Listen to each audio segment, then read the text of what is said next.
3 mots, 3 vérités, 3 miracles qui ont changé l'histoire pour l'éternité, le sang, la croix, la résurrection. La Pâque n'est pas une fête religieuse ordinaire. C'est une déclaration d'amour, une délivrance, une victoire que Dieu offre à quiconque croit. La première Pâque a été marquée par le sang. En Égypte, Dieu ordonna aux familles d'immoler un agneau sans défaut. Le sang sur les portes n'était pas décoratif, il était vital.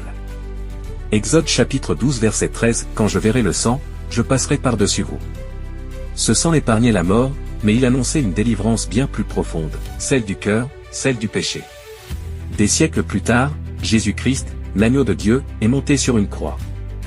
Jean chapitre 1 verset 29, « Voici l'agneau de Dieu, qui ôte le péché du monde. » Là, son sang a été versé, non sur une porte, mais sur le bois du calvaire. À la croix, il a pris ta place. Il a porté ta honte, ton fardeau, ton péché. Chaque clou, chaque goutte de sang disait, « Je t'aime. Je te rachète. Je te libère. » Mais la Pâque ne s'arrête pas à une croix.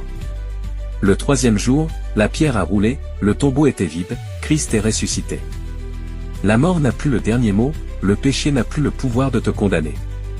La Pâque, c'est la victoire de la vie sur la mort, une porte ouverte vers l'éternité. La Pâque, c'est ton histoire, pas seulement celle d'Israël. C'est l'appel de Dieu à quitter l'esclavage du péché, à passer sous la protection du sang, à croire en la croix, et à vivre la résurrection. 1 Corinthiens chapitre 5 verset 7, « Car Christ, notre Pâque, a été immolé. » Jean chapitre 5 verset 24, « Celui qui croit, est passé de la mort à la vie. » Aujourd'hui, le sang a déjà été versé, la croix est déjà dressée, la résurrection est déjà accomplie. Il ne reste qu'une chose, crois. Reçois. Vis. Le sang t'offre le pardon. La croix te révèle l'amour. La résurrection te donne la vie.